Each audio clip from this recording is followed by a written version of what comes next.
इस वीडियो में मैं वही क्वेश्चंस डिस्कस कर रहा होऊँगा जो मेमोरी बेस्ड हैं और आप सभी के द्वारा मुझे भेजे गए हैं, ठीक है? ये ऐसे ही एग्ज़ाम में रहे होंगे, इसका तो मैं नहीं कह सकता, परंतु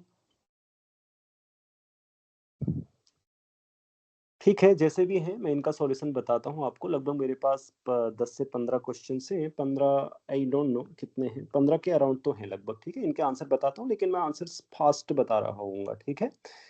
डिटेल में नहीं बोलूँगा, सिर्फ़ मैं हिंट दूँगा आपको, अगर आप चाहें तो घर में कर सकते हैं, लेकिन ओके?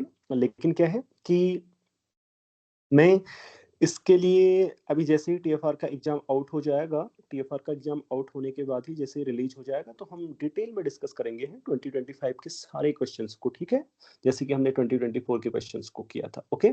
तो उसके लिए आप प्रतीक्षा कीजिए, तो मैं आपको थोड़ा-सा फ़ास्ट सॉल्यूशन बताऊँगा इसमें, जैसे कि एज़ यूजुअल मैं बताता हूँ, वैसे नहीं बताऊँगा। लेकिन आगे बढ़ने से पहले मैं बता देता हूँ, अगर आप लोग TIFR, NBHM, CSIR NET, GATE या किसी भी एग्ज़ाम के लिए एनबीएचएम, टीएफआर, गेट, सीएमआई ऐसे ही किसी भी एग्ज़ाम के लिए प्रिपरेशन करना चाहते हैं, तो एक मैथमेटिक्स का आप इंटीग्रेटेड कोर्स जॉइन कर सकते हैं। इंटीग्रेटेड इंटीग्रेटेड कोर्स मीन्स उसमें एक ही कोर्स में सब कुछ होता है। उसके लिए आप डिस्क्रिप्शन में दिए गए कॉन्टैक्ट नंबर्स पे कॉन्टैक्ट कर लीजिएगा एंड कीप इन माइंड कि लिमिटेड सीट्स होंगी, ठीक है? कई बार ऐसे होता है कि आप लोग बाद में कॉन्टैक्ट करते हैं, तो फिर नो कहना होता है, ओके? सो इसलिए चलो मैं स्टार्ट करता हूँ, आपका ज़्यादा टाइम वेस्ट ना करते हुए। नंबर ऑफ नॉन पहला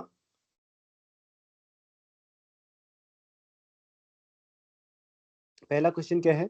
number of non isomorphic abelian groups of order 2025, okay?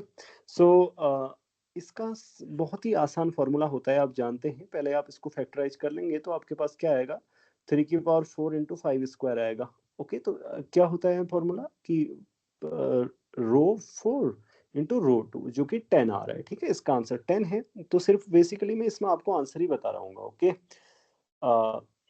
Mainly I will be telling you answers only. So f is a map from s square to s square which preserves distances, right? ये map है U with respect to Euclidean metric में भी, okay? कोई भी metric हो, उससे फर्क नहीं पड़ता, जैसा भी क्वेश्चन था।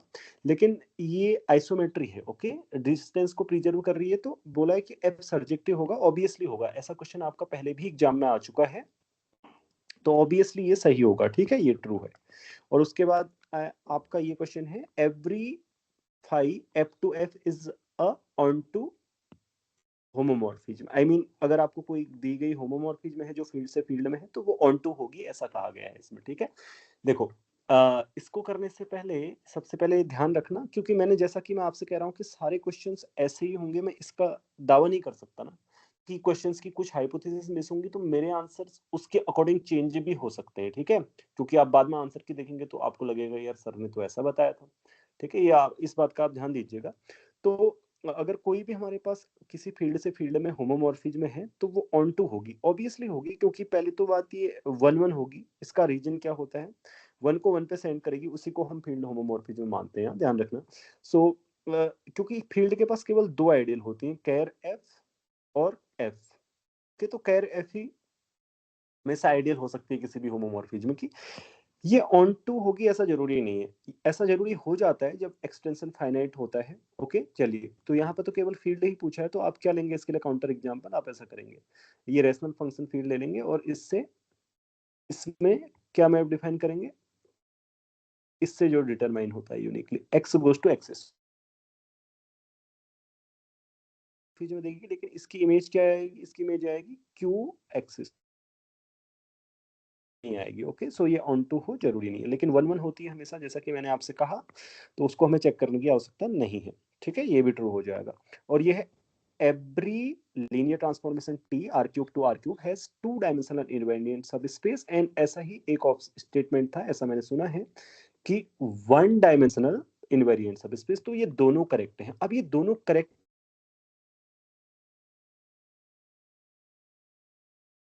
आइगन स्पेस ले लीजिए, वो इनवेरिएंट। जब मैं इसका सॉल्यूशन बता रहा हूँगा डिटेल में, ठीक है? ऑलरेडी मैंने एक्सप्लेन किया है ये एनबीएचएम के सॉल्यूशन वीडियोज़ में, अगर आप देखें, तो but still I will do it in detail. In the NBHM. Okay, so because NBHM में ऐसा क्वेश्चन ऑलरेडी आया हुआ है, अगर आप देखें तो 2022 या 2021 के around I think. So 5 number of continuous maps from Q201 is countable. ये बिल्कुल इनकरेक्ट है, क्योंकि इसका रीजन ये है, ये डिस्कनेक्टेड होता है. Okay, totally disconnected, totally disconnected होता है. तो जब भी आप कोई मैप डिफाइन करेंगे जो कंटिन्यूअस होगा, उसकी इमेज क्या आनी चाहिए, सिंगलटन आनी चाहिए, राइट. तो सिंगलटन आएगी तो आपके पास कितने मैप मिल जाएंगे, दो ही मैप मिलेंगे केवल, राइट. दो कांस्टेंट मैप, एक तो जो आइडेंटिकली जीरो होगा, सारे को जीरो पे भेजेगा, एक जो होगा आइडेंटिकली वन होगा. तो इस तरीके से गलत होगा. And the number of functions जो फ्रॉम आर, उसमें से अगर आपने 0101 निकाल दिया है, तो कितने होंगे.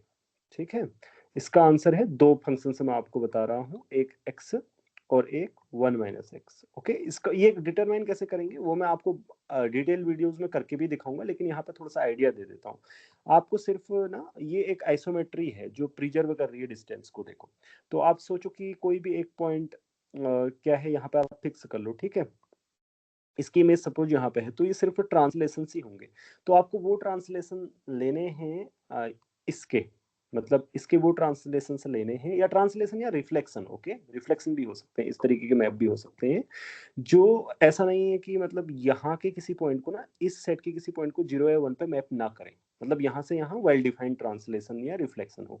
तो आप देखेंगे कि सॉल्व करने के बाद ये दो मैप आ रहे हैं. ठीक है, बाद में मैं करके दिखाऊंगा आपको. ठीक है, चलिए 6.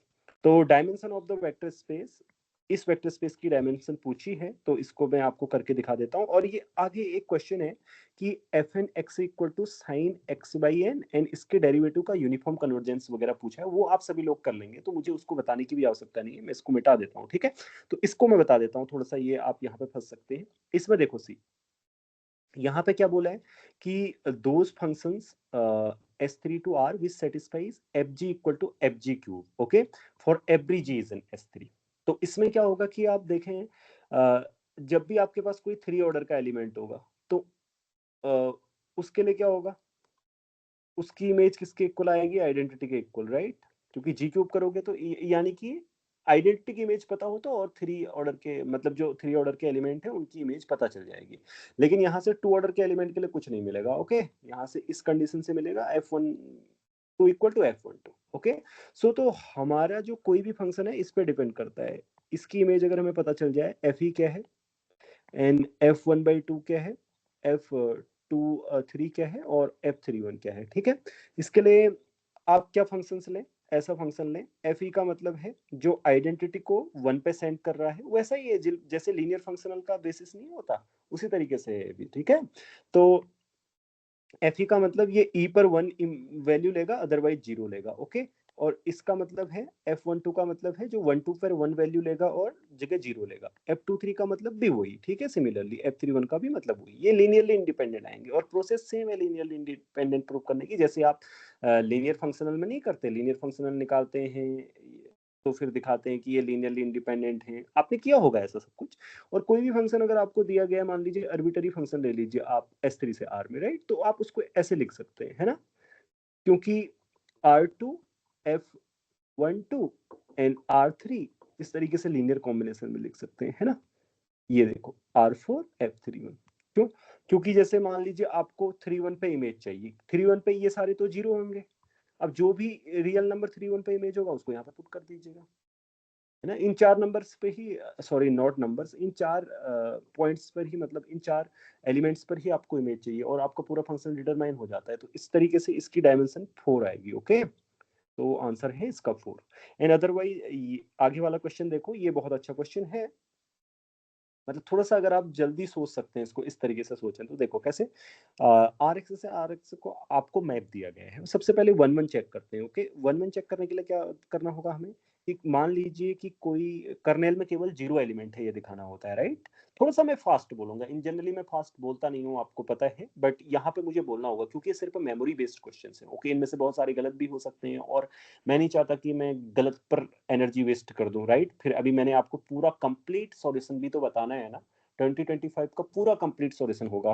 And I would invite you to join the live sessions. Okay, वो लाइव सेशन सारे फ्री होंगे, यूट्यूब में आएंगे, लाइव भी आएंगे, या टेलीग्राम ग्रुप आप ज्वाइन कर लीजिएगा, वहां से मीटिंग ज्वाइन कर सकते हैं। ठीक है, उनको ज्वाइन करके देखिएगा आप अवश्य।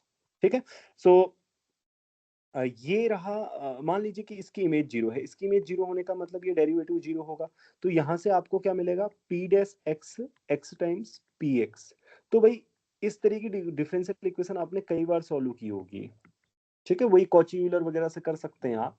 तो ये पॉलिनोमियल नहीं आता है। ओके, करेंगे तो आप ये मतलब जीरो पॉलिनोमियल ही इसको सेटिस्फाई करेगा ओनली, आई मीन टू से। ओके, तुम सॉल्व करके इसको देख सकते हो, या डायरेक्टली भी इंटीग्रेट कर सकते हो। आई थिंक जैसा कि मुझे एक स्टूडेंट बता रहे थे अभी थोड़ी देर पहले ही कि सर डायरेक्टली मैंने इंटीग्रेट किया तो फिर यहाँ से जीरो आ गया। ठीक है, आप जैसे भी प्रूव करना चाहें कर सकते हैं।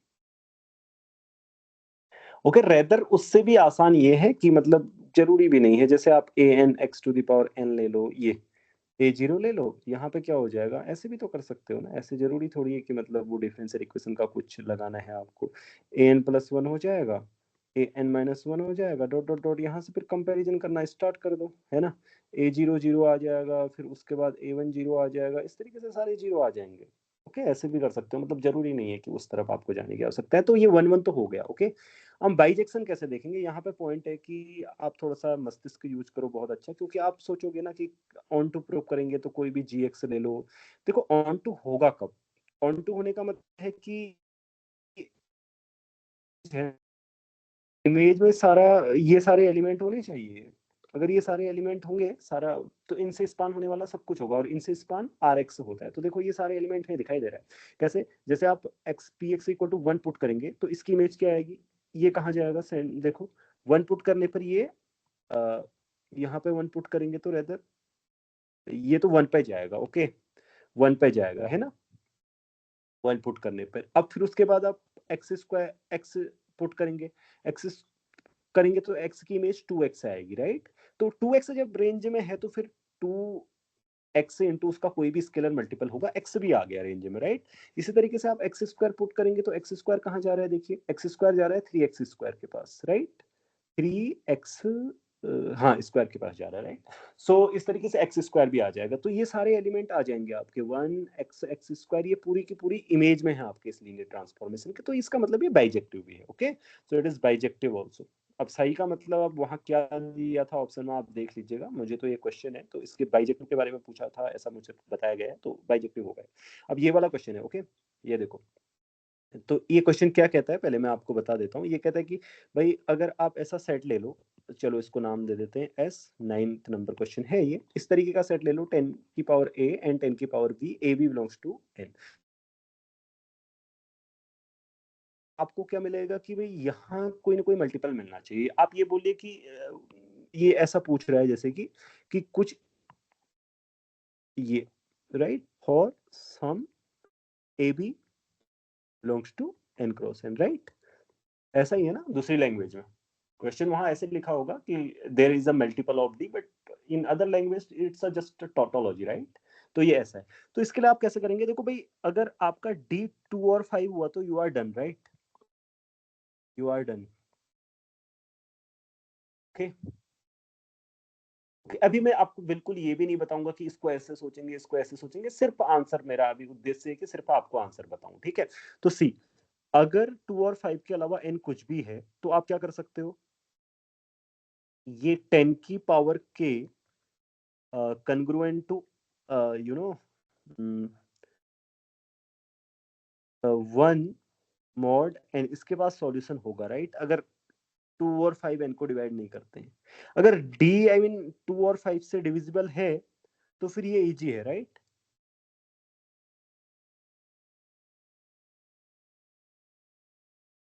ओके, मैं पहले आपको बता देता हूँ ऐसे, चलो टू और फाइव के अलावा मान लो कि ये कुछ है, मतलब इसमें आप मान लो कि एन में टू और फाइव नहीं है। ओके, इन दैट केस इसके पास सॉल्यूशन होगा, राइट,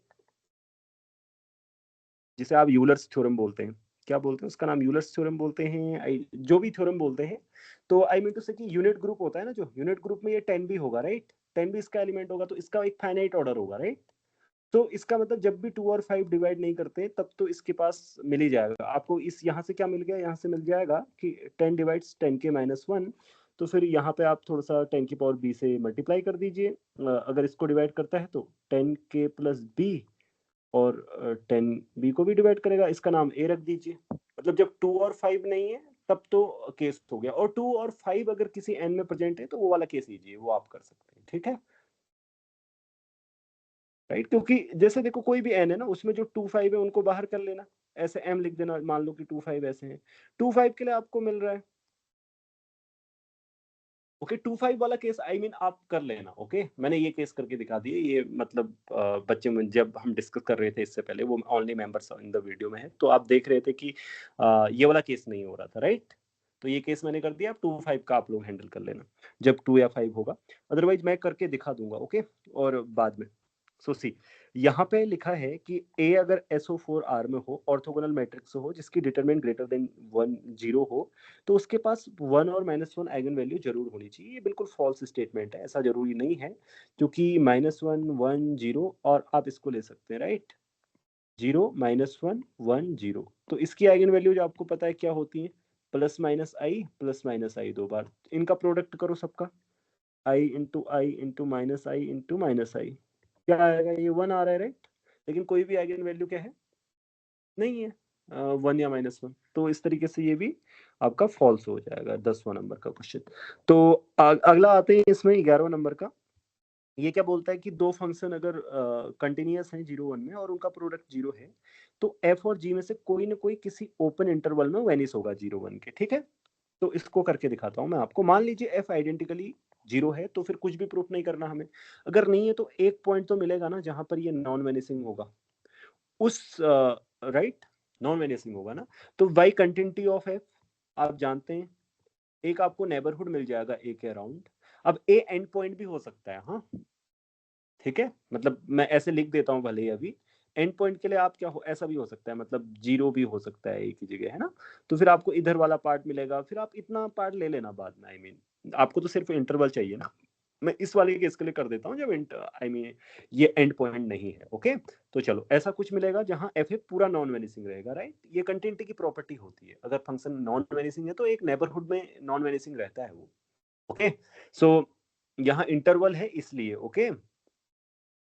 तो ये इंटरवल में ये नॉन वेनिसिंग रहेगा। अब जी यहाँ पे वेनिस होना चाहिए fully right, G should vanish. अब जी इसमें वेनिस हो रहा है तो मिल गया आपको एक सब इंटरवल, बस यही तो चाहिए था, तो इसलिए ये ट्रू हो जाएगा। अगला क्या था, अगला था ये वाला क्वेश्चन है, ये 14 नंबर है ना, इसका कितना है, चलो जो भी है 11 नंबर है आई थिंक। सो 11 नंबर है।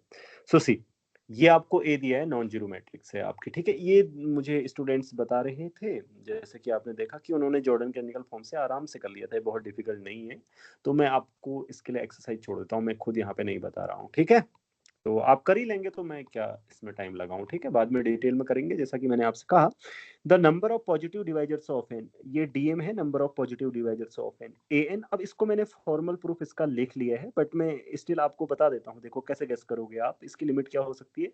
सिर्फ एन इक्वल टू के स्क्वायर लो आप, ठीक है, एन इक्वल टू के स्क्वायर लोगे तो फिर क्या होगा, ए के स्क्वायर। तो सबसे पहले इस क्वेश्चन को पढ़ लो, number of positive divisors of N right. तो आपको क्या करना है, जब भी एन का मतलब क्या है कि जितने परफेक्ट स्क्वायर आते हैं, डीएम तभी और होता है जब एम परफेक्ट स्क्वायर होता है, ध्यान रखना। ए और 1 और एन के बीच में जितने भी परफेक्ट स्क्वायर आते हैं उनका नंबर, ठीक है। तो 1 से लेकर के स्क्वायर के बीच में कितने परफेक्ट स्क्वायर आएंगे, के राइट। तो अगर मैं एन इक्वल टू के लूं तो उस केस में सीक्वेंस क्या बनेगी, देखो ये बन जाएगी के बाई के स्क्वायर रेदर, हाँ के स्क्वायर बाई के, अच्छा नीचे के स्क्वायर आएगा राइट, ऊपर के आएगा, तो 1/k। इस केस में जा रही, इसकी एक सबसीक्वेंस मैंने आपको दिखा दी कि 0 पे जा रही है ओके। अब आपका मतलब मैंने गैस बता दिया कि कैसे गैस करेंगे कि भाई इसकी लिमिट 0 होगी, तो ये आपका काम है एक्सरसाइज की प्रूफ करना कि भाई ये 0 पर ही जाएगी इसकी लिमिट ओके। ये मैं आपको बता देता हूँ, इसके लिए मैं नेचुरल नंबर भी दे देता हूँ आपको, where epsilon is for some K okay. चलो, तो फिर बाद में मैं आपको सामने प्रूफ लिखूंगा, ठीक है। तो अगला वाला क्या आता है, इसका मतलब ये ट्रू है, हाँ ये 0 पे जाएगी इसकी लिमिट, ये मैं आपको बता दूं 12। अब अगला वाला क्वेश्चन क्या है, 13 राइट। 13 में कैसे करेंगे देखो, जी आपको S1 दिया है, every subgroup of G is of finite order.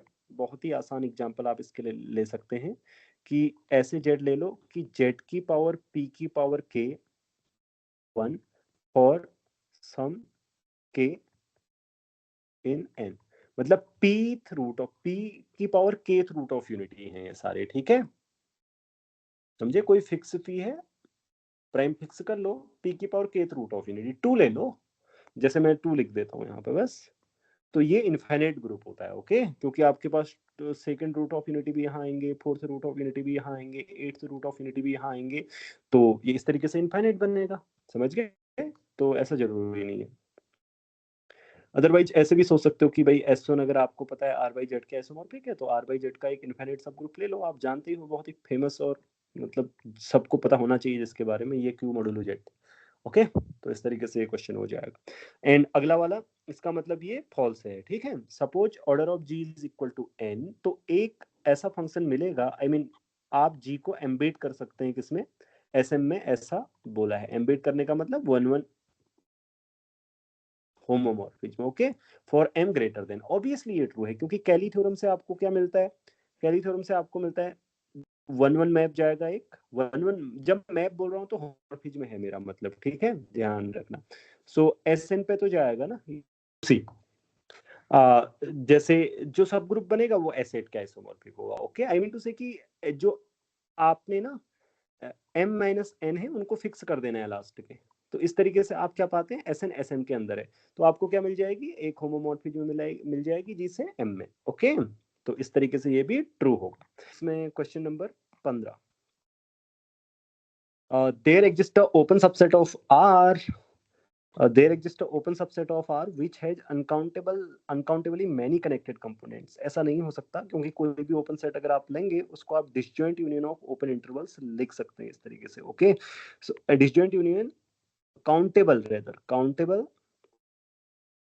Countable union and disjoint also, okay, जब आप डिसजॉइंट लिख सकते हैं तो इसमें से हर कोई OI क्या होगा, कनेक्टेड होगा, ठीक है, तो एटमोस्ट कनेक्टेड इसके जो कंपोनेंट होंगे ना वो काउंटेबल होंगे, ठीक है, तो ये रॉन्ग हो जाएगा इस तरीके से। अब 15, अब एक ये लास्ट वाला क्वेश्चन कर लेते हैं इसके बाद, राइट, चलो, सो इसको कैसे करेंगे देखो, ये बड़ा आसान है, इसमें आप सिर्फ ऐसे करो, sec theta sine theta cot theta, ये 3 नंबर्स हैं, राइट, इसका जो अलजेब्रिक मीन होगा वो इससे वो होगा, राइट, तो जब इन सबको आप मल्टीप्लाई करेंगे, sec theta sine theta cot theta, तो ये आपके पास 1 आ रहा है, तो इसका मतलब ये जो क्वांटिटी है जो आपको दी गई है, sec theta sine theta cot theta, ये हमेशा क्या रहेगी, ग्रेटर देन इक्वल टू 3 रहेगी, ओके, सो इफ ये ग्रेटर देन इक्वल टू 3 रहेगी, लेकिन 3 तभी अचीव होगा जब क्या होगा,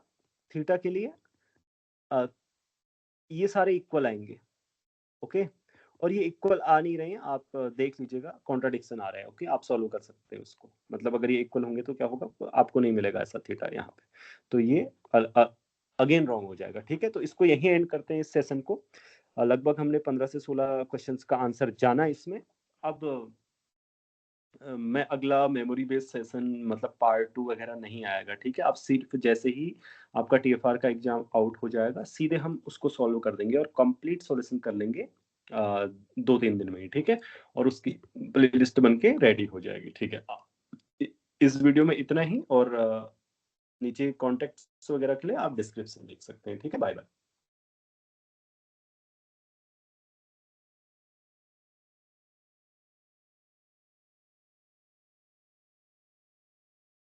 Is it not recording?